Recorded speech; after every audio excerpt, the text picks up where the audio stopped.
My name is Jana, and I'm 32 years old. For as long as I can remember, I've never been good enough for my mother. Last month, I spent every penny of my savings to restore my great-grandmother's diamond locket as a birthday gift for her. When she opened it, she called it thrift store junk and tossed it in the trash. As I pulled it from the garbage, something inside me finally broke. I took back my gift and told her exactly what she'd thrown away. Now my phone won't stop ringing with her messages. I want to be part of your life again. If you're watching this right now, drop a comment letting me know where you're from. And if you've ever had a family member reject something meaningful you've done, hit that subscribe button and join me as I share how one moment of standing up for myself changed everything. I grew up in an upscale Boston suburb in a house that looked perfect from the outside, much like the family image my mother worked so hard to maintain. My mother, Margaret Wilson, wasn't just a mother. She was Dr. Wilson, one of the most respected cardiac surgeons at Massachusetts General Hospital. Her reputation preceded her everywhere we went, and so did her expectations. Jenna, a 98% on your math test. What happened to the other 2%? She would examine my test papers through her reading glasses, lips pursed in that particular way that made my stomach knot up. Thomas got 100 on his science test, and he's 2 years younger than you. Thomas was my younger brother, the golden child who seemed to effortlessly meet all of our mother's impossible standards. He had her analytical mind, her steady hands, her unwavering focus. I, on the other hand, was more like my father. Creative, emotional, with a mind that wandered to colors and compositions rather than formulas and equations. My father, David, was the buffer between my mother's cold perfectionism and my sensitive spirit. He was an architect who appreciated both precision and beauty, and he always found ways to celebrate my differences rather than criticize them. "Your mother just wants you to succeed, Junebug," he would tell me, using the nickname my mother thought was childish and had banned from her own vocabulary by the time I was 10.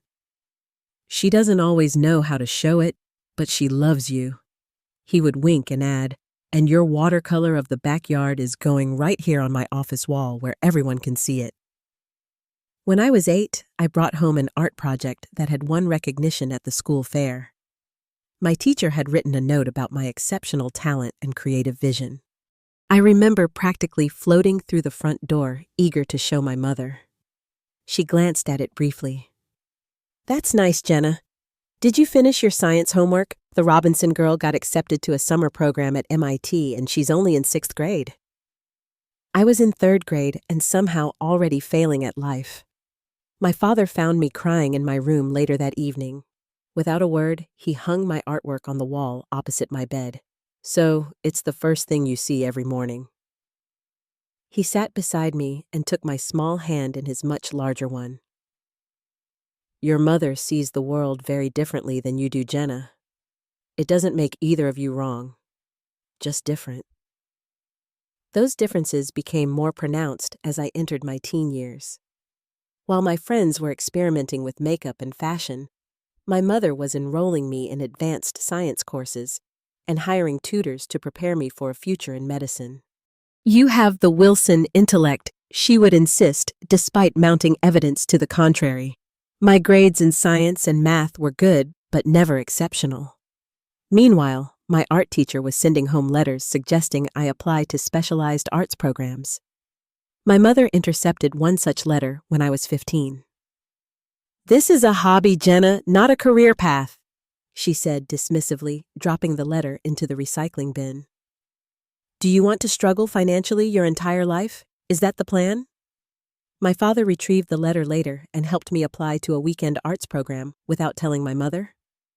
"Sometimes it's easier to ask forgiveness than permission," he said with a conspiratorial smile. It became our secret those Saturday classes where I finally felt like I belonged, where my way of seeing the world was valued rather than criticized. Then when I was 16, my father had a stroke. It was sudden and devastating. One moment, he was helping me hang fairy lights in my bedroom, laughing about how they made the ceiling look like a starry night, and the next he was on the floor, his speech slurred, his right side immobile. He died 3 days later, never having regained consciousness. My mother handled her grief the way she handled everything else, with rigid control. She threw herself into her work, staying at the hospital for longer hours, sometimes not coming home for days. Thomas buried himself in schoolwork, following our mother's example of productivity as distraction. I fell apart. My grades slipped. I skipped classes to sit in the park where my father used to take me to draw. I lost weight, then gained it back, then lost it again. My mother noticed none of it, or if she did, her only response was increased pressure to pull myself together and stop this emotional indulgence. The final break came during my senior year of high school. I had been accepted to Rhode Island School of Design with a partial scholarship. My dream school, the culmination of years of secret work and planning with my art teachers. The same day, I received an acceptance letter from Boston University's pre-med program, where my mother had pulled strings to ensure my admission despite my uneven transcript. "This is not up for discussion," my mother said when I showed her the RISD letter. "Your future is in medicine. This art school nonsense ends now." For the first time in my life, I stood my ground. Dad would have wanted me to go to RISD. The look she gave me was colder than anything I had experienced before. "Your father isn't here. I am, and I'm telling you that no daughter of mine is wasting her life on finger painting." I went to RISD anyway, paying my own way with my scholarship, part-time jobs, and student loans. My mother's response was to cut me off financially and emotionally. Thomas, preparing to follow in her footsteps at Harvard Medical School, became the reluctant go-between, our only point of contact for years. After college, I built a life for myself in Chicago, slowly establishing a reputation as a photographer. I specialized in architectural photography, a small tribute to my father, but also did portrait work and the occasional wedding to pay the bills. It wasn't the financially stable career my mother had envisioned for me, but it was mine, built with my own hands and vision.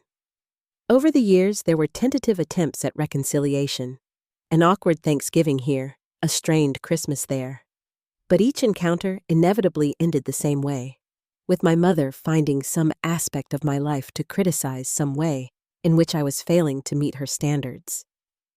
Each time, I would retreat back to Chicago, licking my wounds, and promising myself it would be the last time I subjected myself to her judgment. Then, 6 months ago, Thomas called to tell me our mother had experienced chest pains and had been admitted to her own hospital. "It's not serious," he assured me. "Just a warning sign. But she's not getting any younger, Jenna."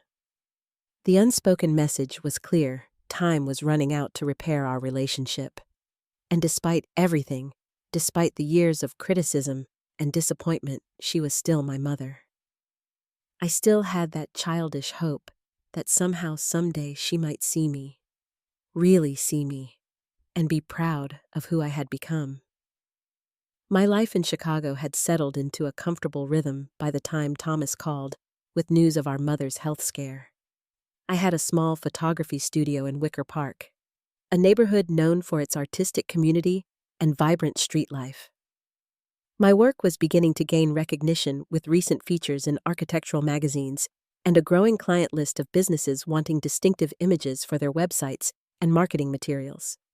More importantly, I had found personal happiness with my boyfriend Michael, a graphic designer I had met while photographing an event for his firm 2 years earlier. Michael had grown up in a warm, supportive family that was initially shocking to me in its normalcy. The first time his mother hugged me and told me she was so happy her son had found someone special, I nearly burst into tears. Michael was the first person I called after hearing about my mother's health situation. "I don't know what to do," I admitted, pacing around our apartment. "Part of me wants to drop everything and fly to Boston, and part of me is remembering how she didn't even bother to come when I had my appendix out last year." "What does your heart tell you?" Michael asked in that gentle way he had of cutting through my mental chaos. That I'll regret it if something happens and I didn't try, I said after a long pause. But I'm scared of putting myself out there again, just to have her tear me down. Then we create boundaries, he said simply. You can reach out without setting yourself on fire. I called Thomas back and asked for more details about our mother's condition. It wasn't life-threatening. Elevated blood pressure, some concerning test results, a warning to reduce stress and make lifestyle changes. Standard advice for a 60-year-old workaholic who thought lunch breaks were for the weak. I'm planning a birthday dinner for her next month, Thomas mentioned. Her 60th. Nothing huge, just family and a few close colleagues at Reynard's. Reynard's was an upscale restaurant in Boston, the kind with white tablecloths and waiters who introduced each course as if unveiling a masterpiece. Do you think I should come? I asked hesitantly. There was a pause on the other end of the line. I think she'd like that, Thomas finally said, though his tone suggested he wasn't entirely convinced. In her own way. After we hung up, I sat for a long time looking at old family photos. There weren't many of just my mother and me. She had always been uncomfortable being photographed, preferring to be the one documenting rather than the subject. But there was one I particularly treasured, a rare moment captured by my father when I was about 7. My mother was looking down at me as I showed her a seashell I had found during a rare family vacation to Cape Cod. What made the photo special was her expression. A genuine smile, unguarded and warm, her eyes crinkled at the corners in a way I seldom saw in real life. That photo gave me an idea. 2 days later, I was in Boston using the spare key Thomas had given me years ago to enter our childhood home while my mother was at work. I went straight to my father's study, which my mother had preserved almost as a museum to him. His desk was still arranged the way he had left it, his architectural drawings framed on the walls, his collection of antique drafting tools displayed in a glass case. What I was looking for was in the bottom drawer of his desk, a small key to the safety deposit box he had maintained at Boston Trust Bank. Thomas and I had been listed as co-signatories after his death, but as far as I knew, neither of us had ever accessed it. The bank manager was helpful, if curious about my sudden interest in a box that had remained untouched for 16 years. Inside was exactly what I had hoped to find, my father's will, a copy of which we already had some stock certificates, a few pieces of jewelry that had belonged to his mother, and a small velvet pouch. Inside the pouch was a locket, an oval-shaped antique piece with intricate filigree work and small diamonds set around the border. I recognized it immediately from old family photos. It had belonged to my great-grandmother Eleanor, my father's grandmother, and had been passed down through the generations of women in his family. Attached to the pouch was a note in my father's handwriting for Jenna to give to her daughter someday, or to wear herself as a reminder that true beauty combines artistry with strength. I clutched the locket to my chest, tears streaming down my face. It was as if my father had reached across time to give me his blessing, to remind me that he had seen and valued who I truly was. The locket was tarnished from years in storage, and one of the small diamonds was loose in its setting. I took it to a jeweler recommended by the bank manager, who examined it with professional interest. "This is a beautiful piece, probably from the early 1900s, he said. "Restoring it properly will require specialized work, but the result will be stunning." The estimate he gave me made my stomach clench. It was more than 2 months of my rent, a significant chunk of my savings. But as I looked at the locket, I knew what I wanted to do. This would be my gift to my mother. A piece of our family history restored to its former glory. Inside, I would place the photograph of that rare moment of connection between us. It was an extravagant gesture, far more expensive than anything I had ever given her. but it felt right symbolic of the relationship I still hoped we might rebuild. The restoration would take several weeks, cutting it close to her birthday, but the jeweler promised it would be ready in time. As I flew back to Chicago to wait, I found myself filled with both hope and anxiety. Would she see the meaning behind the gift? Would she finally recognize that I had something valuable to offer, even if it wasn't what she had planned for me? Or would it be just another disappointment, another rejection? Michael encouraged my optimism while helping me prepare for disappointment. "Remember, her reaction is about her, not about you," he reminded me. "The gift is beautiful and meaningful, regardless of how she responds." When the jeweler called to tell me the locket was ready, the photographs he sent nearly took my breath away. The silver gleamed, the diamonds caught the light like tiny stars, and inside was the perfectly sized photo of my mother and me in that rare moment of connection. It was without question the most meaningful gift I had ever given anyone. I carefully packaged it in a blue velvet box, wrapped it in silver paper, and tucked it into my carry-on bag for the flight to Boston. Whatever happened next, I knew I had put my whole heart into this gesture of reconciliation. The evening of my mother's 60th birthday arrived with all the weight of 16 years of strained relations balanced against my fragile hope for reconciliation. Reynard's was exactly as I remembered it from the few special occasions we had celebrated there during my childhood.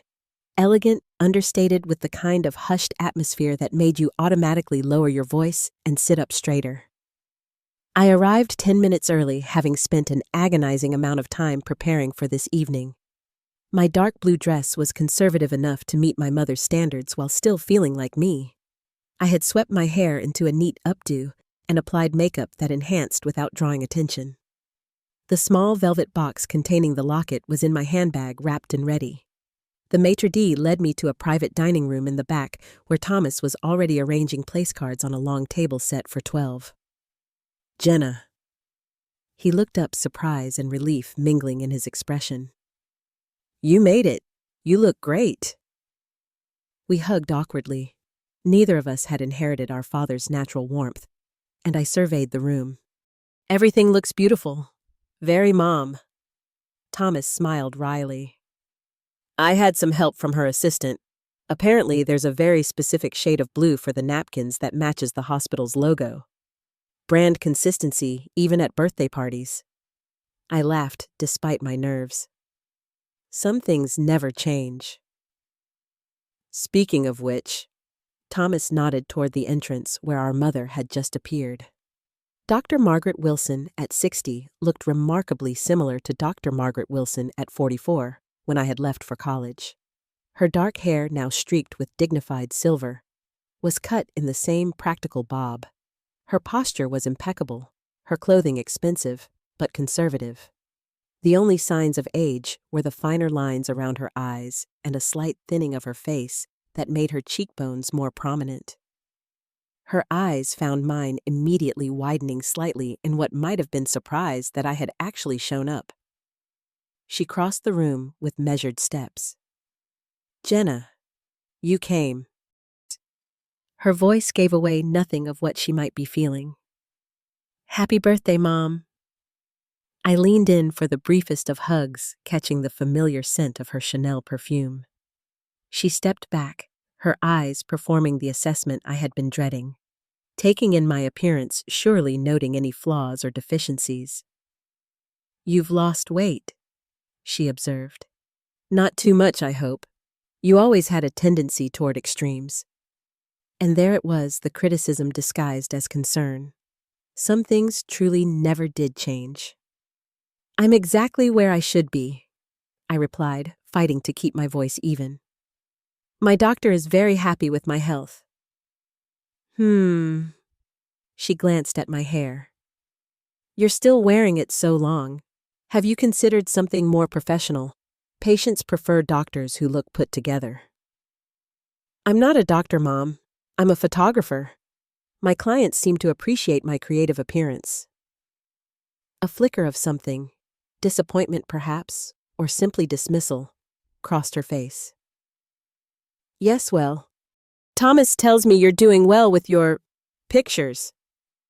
Before I could respond, other guests began arriving. Colleagues from the hospital, a few family friends, my mother's sister, and her husband. Thomas's wife, Julia, joined us, giving me a warm smile and genuine hug that momentarily soothed my frayed nerves. My Aunt Lisa, my mother's younger sister, and the only person who had consistently kept in touch with me over the years, arrived last. She swept me into a tight embrace. Look at you, absolutely gorgeous. I've been following your work online. That series you did of the Chicago waterfront was stunning. I returned her hug gratefully. Thanks for actually looking at it. Are you kidding? I brag about my talented niece to everyone. Now, she lowered her voice. How are you holding up? This can't be easy. I'm okay. I brought her something special. I'm hoping. I trailed off, not wanting to articulate my desperate wish for approval. Lisa squeezed my hand. Just remember who you are. Don't let anyone make you feel small. Dinner progressed with the kind of polite conversation that skates along the surface of things, never delving too deep. My mother held court at the head of the table, graciously accepting compliments and deflecting questions about her recent health concerns. Just a minor adjustment to my medication, she assured everyone.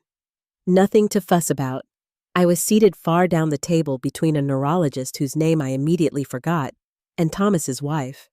Julia did her best to engage me in conversation, asking thoughtful questions about my photography and life in Chicago, but I found it hard to focus my attention, repeatedly drawn to my mother, watching for some sign that this evening might be different. After the main course, Thomas stood and gave a brief toast to our mother, praising her professional accomplishments and dedication to medicine. It was perfectly appropriate and utterly impersonal, making no mention of her role as a mother. I wondered if that was deliberate or simply a reflection of the relationship they had. Then, it was time for gifts. My stomach tightened as Thomas began distributing the presents that had been placed on a side table. Most were expected.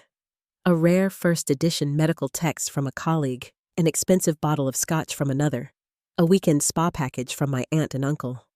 Thomas and Julia presented her with tickets to the symphony for the entire season, knowing her love of classical music. Finally, Thomas handed her the small silver-wrapped package containing my gift. My palms were sweating as she took it, her expression unreadable. This is from Jenna, Thomas said unnecessarily. My mother weighed the small box in her hand. Another one of your artsy projects.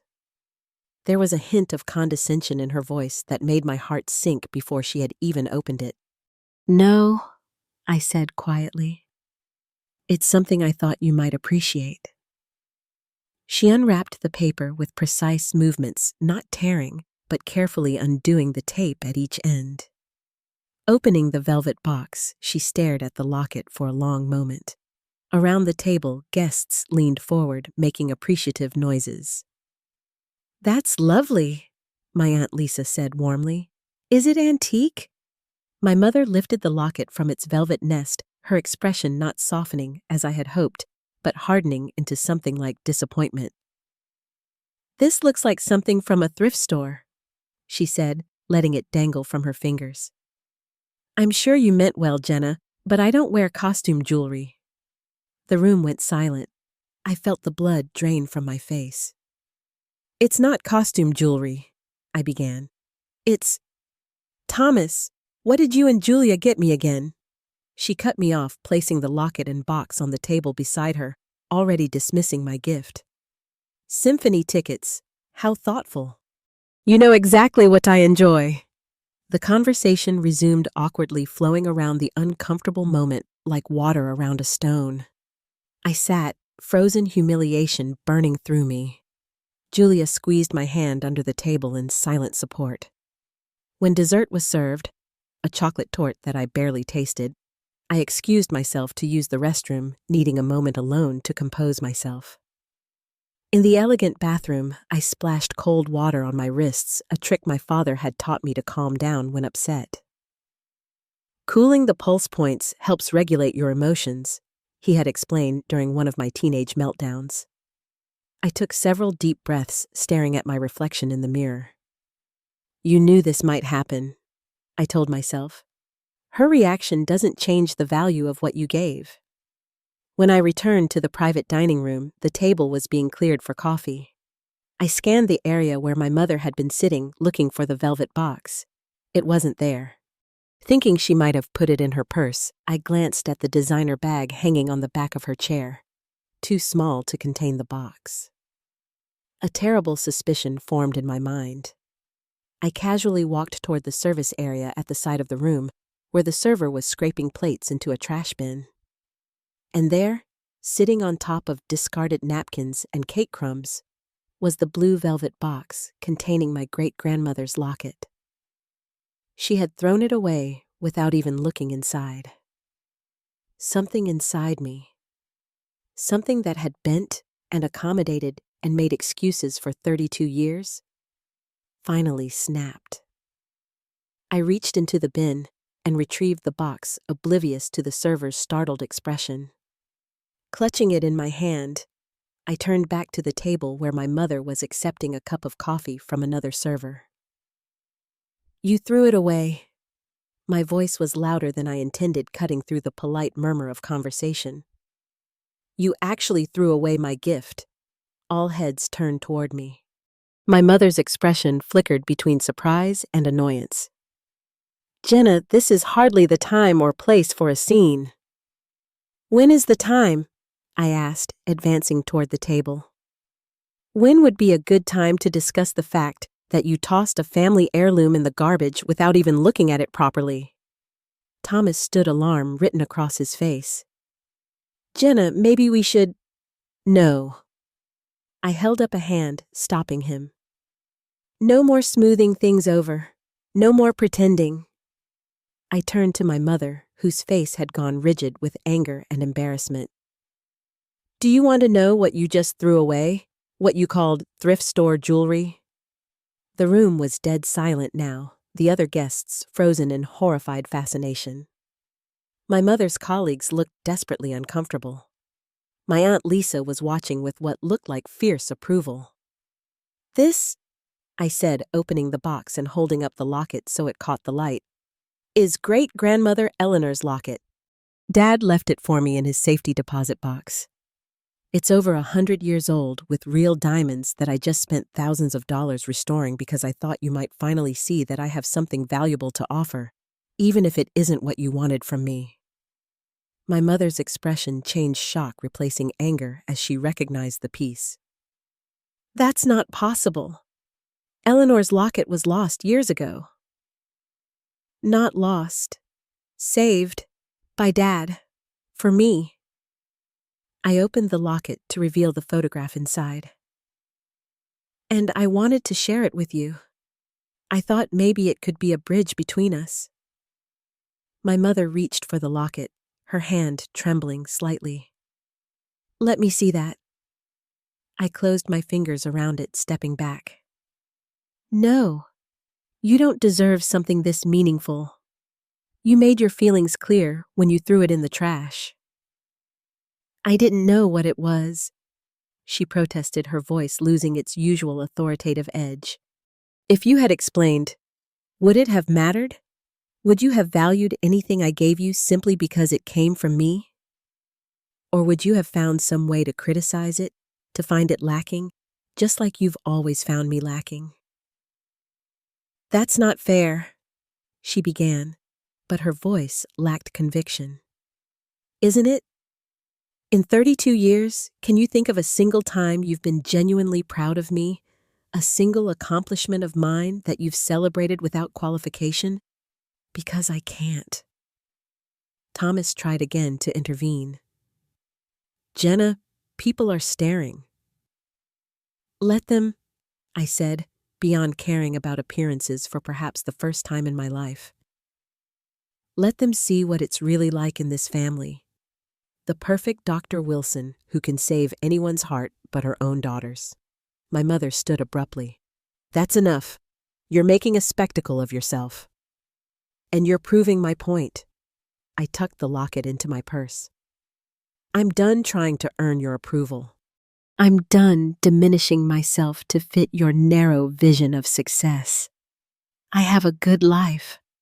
A life I built myself without your help or blessing. And if you can't see the value in that, it's your loss, not mine. I turned to the table of stunned guests. I apologize for disrupting the evening. Please enjoy the rest of the celebration. With as much dignity as I could muster, I walked out of the restaurant and into the cool night air. Once inside my rental car, I finally allowed the tears to come, great heaving sobs that shook my entire body. I clutched the locket, feeling both utterly bereft and strangely liberated. As I struggled to compose myself enough to drive my phone lit up with a text notification. Then another, and another. My mother calling again and again. I turned off the phone and drove back to my hotel, carrying the weight of 32 years of disappointment and the unexpected lightness of having finally spoken my truth. The drive back to Chicago the next day was a blur of highways and rest stops. My mind replaying the previous night's confrontation on an endless loop. I had left Boston at dawn, not bothering to say goodbye to anyone needing to put physical distance between myself and the emotional wreckage of my mother's birthday dinner. My phone had continued to buzz with notifications throughout the night. I had silenced it without looking unable to face whatever recriminations my mother was surely sending my way. It wasn't until I was halfway home sitting in a roadside diner with a cup of coffee I wasn't drinking that I finally checked the messages. There were 12 missed calls from my mother, starting just 20 minutes after I had left the restaurant. 6 voicemails, their timestamps getting progressively later into the night. Multiple text messages, the first few terse and demanding, "Call me immediately. We need to discuss your behavior." This is childish, Jenna. But as the night had worn on, the tone of the messages shifted. "Please call me back. We need to talk." And finally, at 3:17 a.m. "I didn't know about the locket. I'm sorry." I stared at that last message for a long time, trying to remember if I had ever heard or seen my mother apologize for anything before. I couldn't recall a single instance.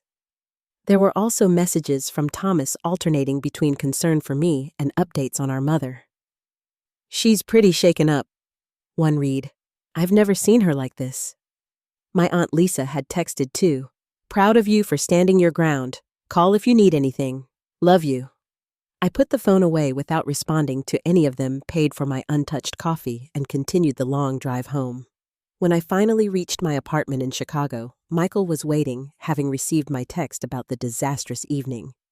He took one look at my face and opened his arms. I collapsed into them, emotionally exhausted. "That bad, huh?" he asked, gently stroking my hair. "Worse," I mumbled into his shoulder. I made a scene in front of all her colleagues. I yelled at her in a fancy restaurant. I'm officially the crazy, unstable daughter who couldn't hack it in medical school and has emotional outbursts in public. Michael guided me to the couch, keeping one arm around me. Or, "You're the brave woman who finally stood up for herself after years of emotional abuse. It's all in how you frame it." I showed him the locket, explaining its history and significance, and how my mother had discarded it without a second thought. The worst part is, I knew this would happen. I knew she would find some way to dismiss whatever I gave her. Why did I set myself up for this? Why do I keep hoping for something that's never going to happen? "Because you're human," Michael said simply. "And because she's your mother. We're hardwired to seek parental approval even when the parent has shown they're incapable of giving it." Over the next few days, the calls and messages continued. I let most go to voicemail, but did respond briefly to Thomas, assuring him I was safe and asking for space. My mother's messages grew increasingly urgent, moving from demands to something that sounded almost like pleading. I want to talk about this. Please call me back. I want to be part of your life again. That particular phrasing struck me as odd. Again, when had she ever truly been part of my life, at least in the way I had needed her to be? A week after returning to Chicago, I scheduled an appointment with my therapist, Dr. Landon, whom I had been seeing intermittently since moving to the city. I brought the locket with me, placing it on the small table between us as I recounted the birthday dinner disaster. And now she won't stop calling, I concluded, saying she wants to talk, that she's sorry about the locket. But it's not really about the locket, is it? It's about 32 years of never being good enough. Dr. Landon nodded thoughtfully. What do you want from this relationship at this point, Jenna? Not what you hope for in an ideal world, but what you realistically want and believe is possible. I stared at the locket, its silver surface catching the soft light of the office. I don't know anymore. Part of me still wants her approval, her recognition, but another part of me is just tired. Tired of trying. Tired of being hurt. Those are valid feelings, Dr. Landon said. What would it look like to prioritize your own emotional well-being in this situation? Cutting contact completely, I suggested, though the thought sent a pang through my chest. That's one option, but there are others between total estrangement and continuing the pattern you've been in. What boundaries might you need to establish for any kind of relationship to be healthy for you? We spent the remainder of the session exploring this question. By the end, I had a clearer sense of what I needed: acknowledgement of the past hurts, respect for my choices and career, and a commitment to change the dynamic between us. Whether my mother was capable of meeting these needs remained to be seen. Meanwhile, life continued. I had client projects to complete, bills to pay, a relationship to nurture.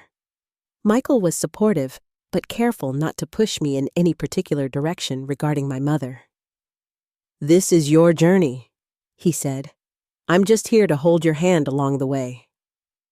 My work became a sanctuary, the dark room, a place where I could lose myself in the alchemy of images emerging from blank paper. I focused on a series of photographs I had been developing, portraits of hands engaged in various forms of creation. A baker kneading dough, a carpenter sanding wood, a violinist's fingers on strings. There was something healing in documenting these acts of making, these tangible expressions of human capability. About 3 weeks after the birthday dinner, I received an unexpected email from one of my father's old colleagues, an architect named Robert, who had been his close friend. He was visiting Chicago for a conference and had seen my photography online. "David would have been so proud," he wrote. "Would you have time for coffee while I'm in town?" We met at a small cafe near my studio. Robert was in his late 60s now, his hair completely gray, but his eyes were kind and lively, so reminiscent of my father's that it made my heart ache. "Your work is extraordinary, Jenna," he said after we had exchanged pleasantries. "You have your father's eye for composition, but your own distinct voice. That's a rare thing." Tears pricked at my eyes. "Thank you. That means a lot, especially now." Something in my tone must have alerted him. "Is everything all right?" I found myself telling him about the birthday dinner, the locket, the years of strained relations with my mother. He listened attentively, nodding occasionally. "Your parents' relationship was complex," he said when I had finished. "They loved each other deeply, but they came from such different worlds. Your mother grew up with tremendous pressure to achieve, you know. Her father was a surgeon, too old school, demanding. Nothing was ever quite good enough for him either." This was news to me. My maternal grandfather had died before I was born, and my mother rarely spoke of him. She never told me that. Robert smiled sadly. "Margaret doesn't talk about her vulnerabilities. Never has. But David understood that her perfectionism came from a place of deep insecurity. He used to say she was hardest on the people she loved most because she was terrified of them failing and getting hurt. So she hurt them first. Great strategy, I said bitterly. I'm not excusing her behavior, Robert clarified. Just providing context. Your father was her balance, her emotional translator in many ways. When he died, he trailed off, shaking his head. I worried about all of you, but especially about how you and your mother would navigate your relationship without him. Not well, as it turns out, I said. It's not too late, you know, Robert said gently. People can change, especially when they're confronted with the consequences of their actions. Your mother is a proud woman, but she's not stupid. And despite everything, I know she loves you. You can't know that, I protested. I do, though. I remember when you were first interested in photography. You were about 12, and David gave you his old Nikon. Your mother called me in a panic, asking for recommendations for photography classes, books, equipment. She researched it all thoroughly, wanting to make sure you had the best resources, even though it wasn't the path she would have chosen for you. I stared at him in disbelief. She never told me that. She never showed any interest in my photography. Robert shrugged. Like I said, complex. She may not have been able to show support in the way you needed, but that doesn't mean it wasn't there in her own way. As I walked back to my studio after our meeting, I turned Robert's words over in my mind. They didn't erase the hurt or justify my mother's behavior, but they added a dimension I hadn't considered before. The possibility that behind my mother's cold perfectionism was not just disappointment in me, but fear for me, complicated by her own unhealed wounds. It wasn't a revelation that fixed everything, but it was a small crack in the wall of anger I had built around my heart, a tiny space through which understanding might eventually flow. That evening, I took out the locket again, opening it to look at the photograph inside. My mother and me in that rare moment of connection. I found myself wondering what she had been thinking in that moment, what she had felt looking down at her child with such unguarded warmth. For the first time in 3 weeks, I listened to one of her voicemails. Jenna, I've been thinking about what you said, about never being proud of you. It's not true, but I understand why you believe it is. Please call me. Please give me a chance to explain. I didn't call her back that night or the next, but I did stop automatically deleting her messages. It was a small step, but perhaps the beginning of a new path. 3 months after the explosive scene at my mother's birthday dinner, I was in my studio preparing for a client meeting when the buzzer sounded. Assuming it was the courier with prints I had ordered, I pressed the intercom without checking. Come on up, it's open. A few minutes later, there was a knock at the studio door. I called out, "It's open," without looking up from the contact sheets I was organizing. Hello, Jenna. I froze at the sound of my mother's voice. Slowly, I turned to find her standing awkwardly in the doorway, looking oddly out of place in her tailored suit and pearls amid the organized chaos of my studio. Mom, what are you doing here? My voice came out sharper than I intended, surprise, making me defensive. She stepped inside, closing the door behind her. You weren't answering my calls. I thought I needed to see you in person. I set down the contact sheets, trying to gather my composure. You could have warned me you were coming. Would you have agreed to see me? She asked the question plainly without accusation. I had to admit she had a point. Probably not. An uncomfortable silence stretched between us.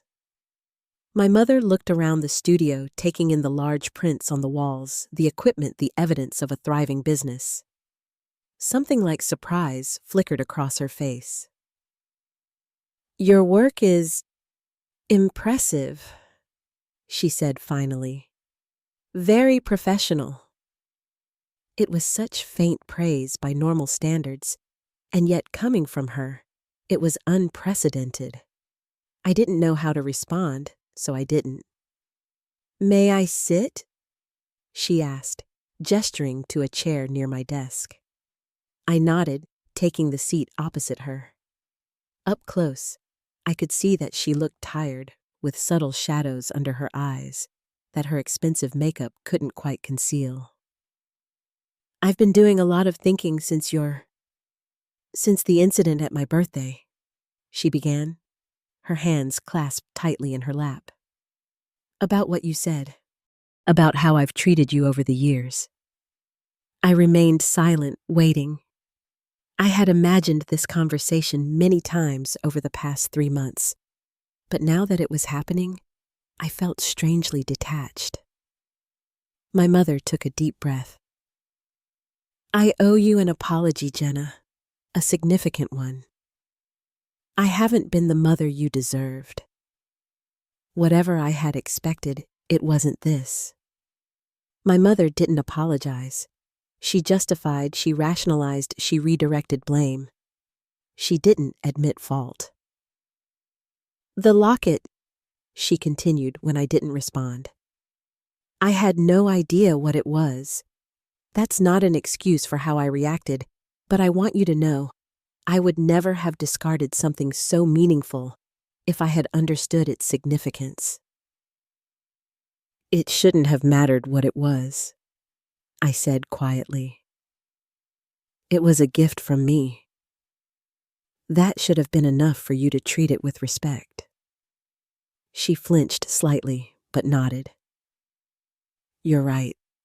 And that's part of what I've been forced to confront, how consistently I've devalued your efforts, your choices, your life."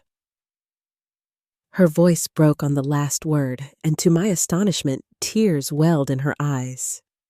Margaret Wilson did not cry. At least not that I had ever seen. Not even at my father's funeral, where she had stood granite-faced, while Thomas and I sobbed openly. "Mom," I said uncertainly. She pulled a tissue from her purse, dabbing at her eyes with practiced discretion. "I'm sorry. This isn't like me." "No, it's not," I agreed. "What's going on? Is it your health? Is that why you're here?" "My health is fine," she assured me. "But my emotional state has not been. After you left that night, I couldn't stop thinking about what you said, about never being good enough, never meeting my standards."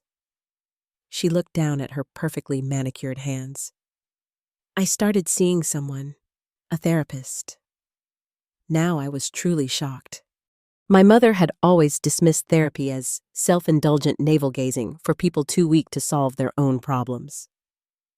"It wasn't my idea," she admitted as if reading my thoughts. "Thomas insisted. He said if I wanted any chance of repairing our relationship, I needed professional help to understand why I had damaged it in the first place." "And what did you learn?" I asked, curious despite my lingering anger. "That I've been repeating patterns from my own childhood. My father he was a difficult man to please. Brilliant, demanding, cold. Nothing I did was ever quite good enough." She gave a small, bitter laugh. "Sound familiar?"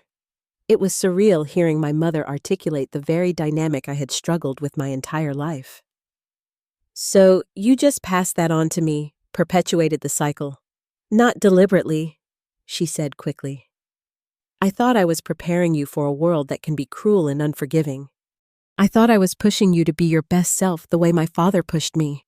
I didn't see—" She paused, struggling. "I didn't see that I was crushing your spirit rather than strengthening it." I sat back in my chair, trying to process this unexpected vulnerability from a woman who had always seemed invulnerable. "Why now, Mom? Why after all these years are you suddenly having this revelation?" "Because you finally stood up to me," she said simply. "In all these years, through all our arguments and tensions, You never directly confronted me the way you did that night. You never held up a mirror and forced me to see what I had become. She met my eyes directly. And because I'm not getting any younger, that health scare, it made me think about what I would leave behind. What kind of legacy? Not just professionally, but personally. I wanted to believe her. I wanted desperately to believe that this moment represented a genuine change, a true opportunity for healing. But decades of disappointment had taught me caution. I appreciate you coming here and saying these things, I said carefully. But words are easy. What's going to be different going forward? I don't know exactly, she admitted. I'm still learning, still trying to understand my own behaviors and how to change them. But I'm committed to doing the work, Jenna. I want a relationship with my daughter. I want to know you, the real you, not the version of you I tried to create. She reached into her purse and pulled out a glossy magazine. I found this, your feature in Architectural Digest, the Chicago Waterfront series. She opened it to a dog-eared page where my photographs were displayed. It's extraordinary work. I know nothing about photography, but even I can see the talent, the vision. I stared at the magazine, then at my mother. You sought out my work? She nodded. I've been looking at everything I could find. Online galleries, publications. I even called one of the magazines to order a back issue with your urban landscape series. She gave a small, self-conscious smile. The editor knew who you were immediately, said you were making waves in the industry. Something warm and unfamiliar expanded in my chest. Not quite forgiveness, not yet, but perhaps the precursor to it. The soil in which it might eventually grow. I'd like to try, I said finally, to have some kind of relationship, but I need it to be different, Mom. I need boundaries. I need respect for my choices, my career, my life. Of course, she said quickly, almost eagerly. Whatever you need. And I think we should consider family therapy, I added. Not just you seeing someone on your own, but us working on our patterns together. With a professional. Her enthusiasm dimmed slightly. She was still Margaret Wilson after all, and the idea of airing family dysfunction in front of a stranger clearly made her uncomfortable. But after a brief hesitation, she nodded. If that's what it takes, I'm willing. We talked for another hour, beginning the tentative process of getting to know each other as adults, as individuals, rather than as roles locked in an old, dysfunctional pattern. It was awkward and halting, with moments of tension and misunderstanding. But it was also, in its way, the most honest conversation we had ever had. As she was preparing to leave, my mother paused by a large print on the wall. A black and white image of an elderly couple's hands intertwined, the skin mapped with wrinkles, the veins prominent, but the connection between them palpable even in this small fragment of their bodies. This is beautiful, she said quietly. You see things that others miss. Dad used to say that too, I replied, that I had a gift for finding beauty in unexpected places. She touched the frame lightly. He was right about so many things. I should have listened to him more. As I showed her out, she turned to me with uncharacteristic hesitation. The locket, do you still have it? Yes, I said. It's at home. Would you consider... No, never mind. It's yours. Your father wanted you to have it. What were you going to ask? She shook her head. It was selfish. I was going to ask if I could see it again now that I know what it is. But it's enough to know you have it, that this piece of family history is being preserved. I studied her face, seeing genuine regret there. Maybe sometime. Not today, but maybe. She nodded, accepting this partial opening as the gift it was. Thank you for seeing me today, Jenna. For listening. I know I haven't earned it. No, I agreed. But maybe that's what family is sometimes, giving each other chances we haven't entirely earned yet. It wasn't forgiveness, not completely. It wasn't an erasing of the past or a guarantee for the future.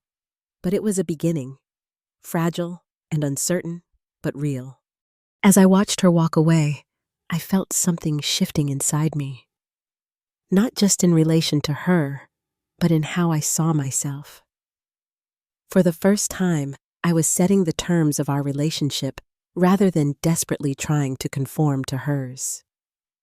I was claiming my own worth rather than waiting for her validation. The locket, still at home in its velvet box, had become more than a family heirloom. It was a symbol of my journey, of recognizing my value, even when others couldn't see it, of finding my voice, after years of silence, of taking back what was rightfully mine, not just a piece of jewelry, but my sense of self.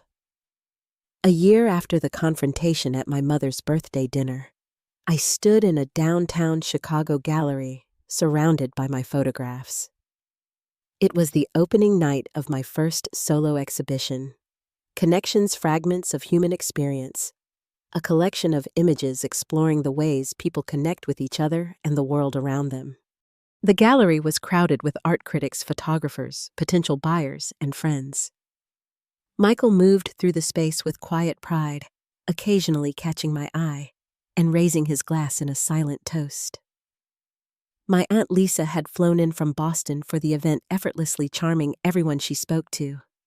Even Thomas and his wife had made the trip, Thomas looking slightly out of place in the artistic crowd, but genuinely happy for me.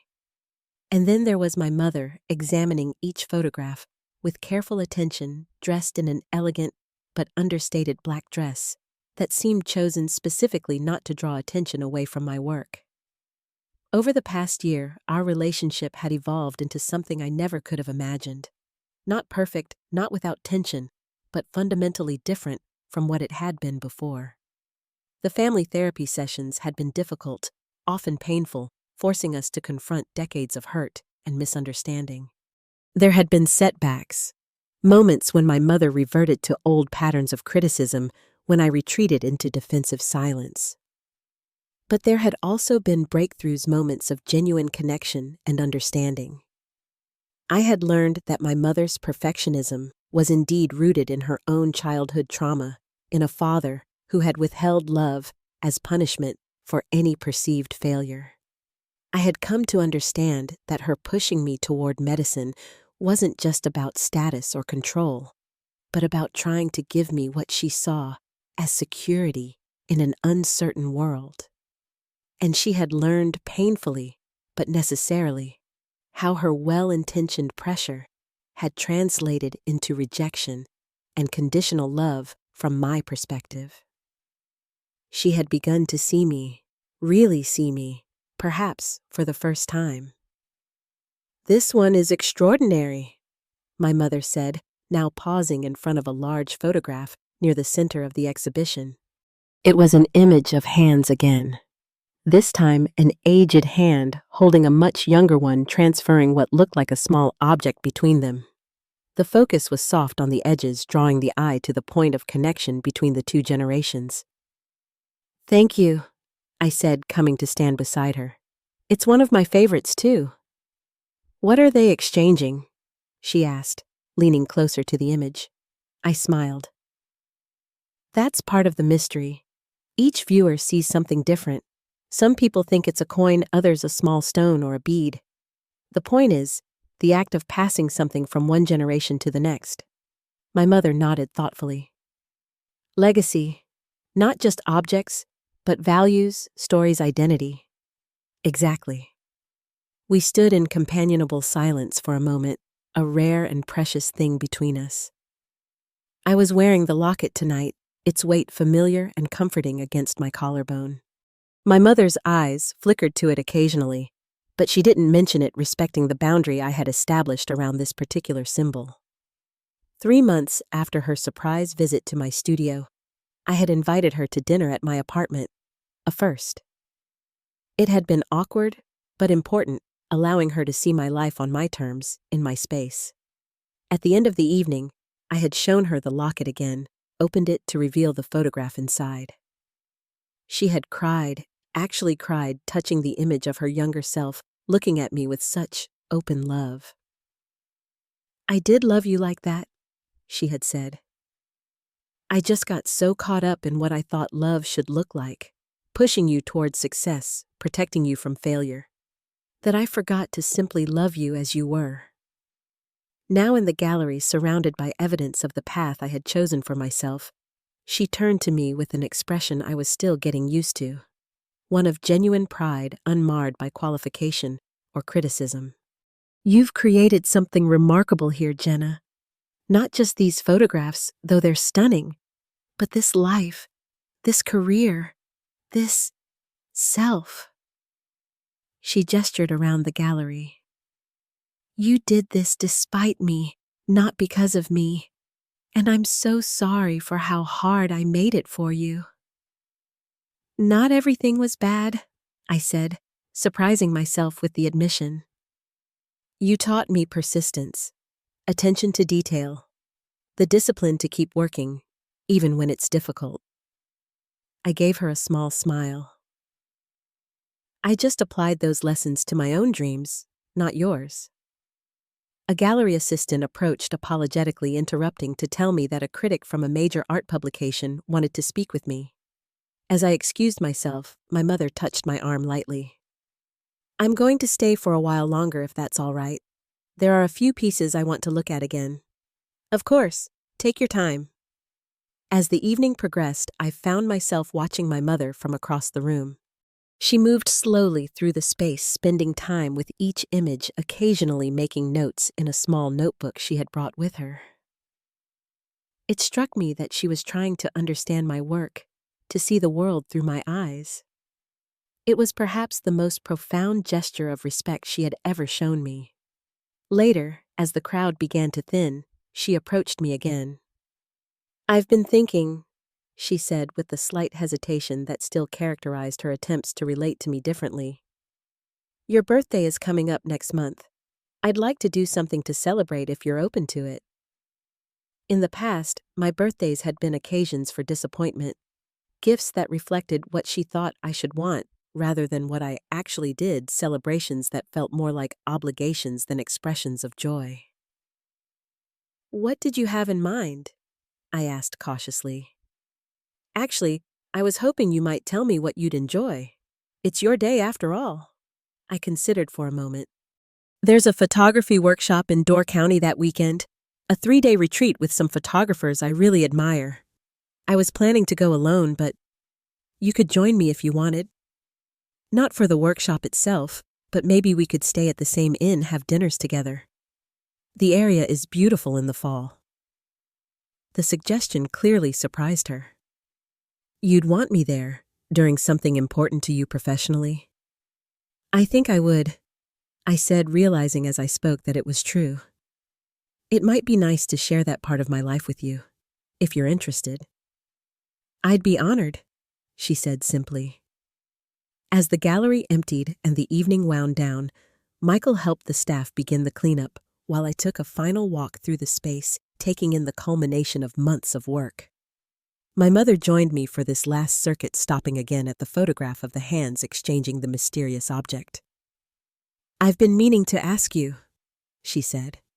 "The new photograph you put in the locket, the one of us at your first gallery showing last spring. Would you consider making a copy for me? Not to put in the locket, of course. That's yours.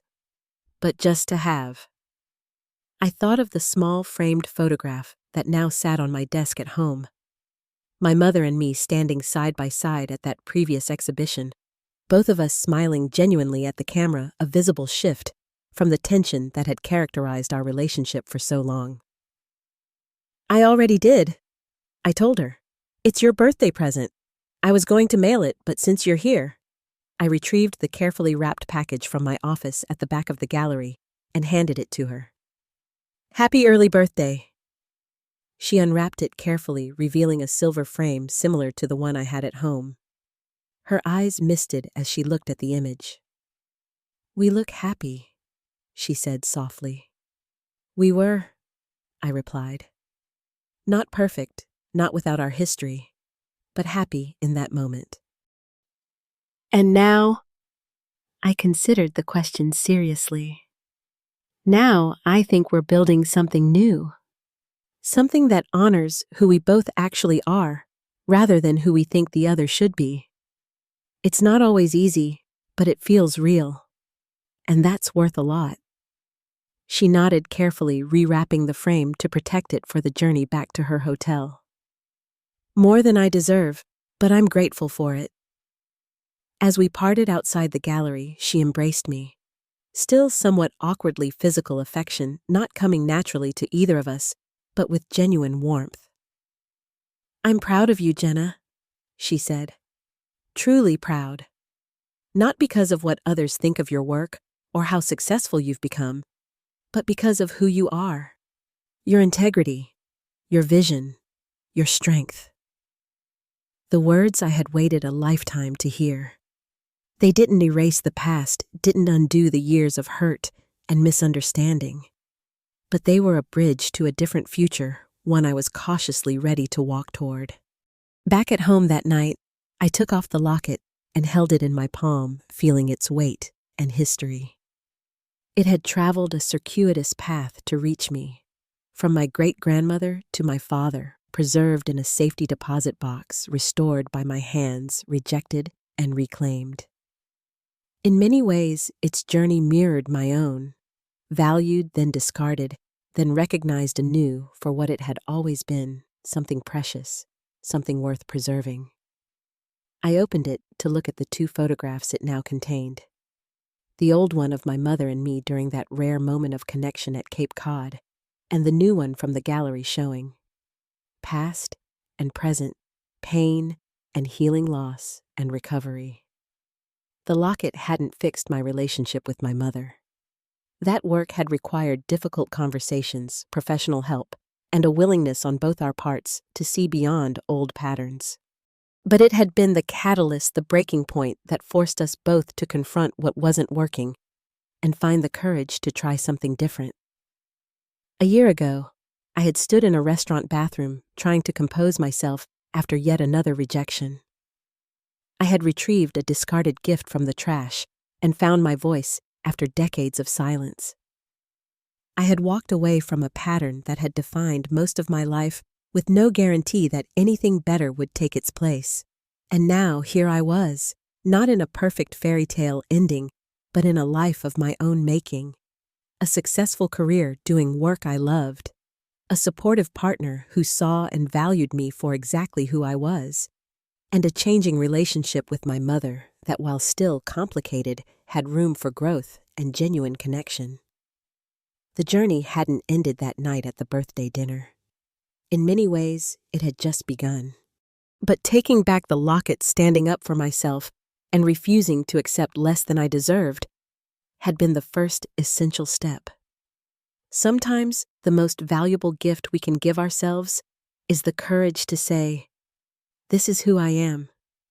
This is what I'm worth. And I won't settle for anything less." Have you ever had to stand up to a family member who couldn't see your true worth? How did you find the courage to value yourself when others didn't share your story in the comments below? And if this story resonated with you, please like, subscribe, and share it with someone who might need to hear that they're worthy of respect and love exactly as they are. Thank you for listening to my journey, and remember, sometimes taking back what's rightfully yours is the first step toward healing.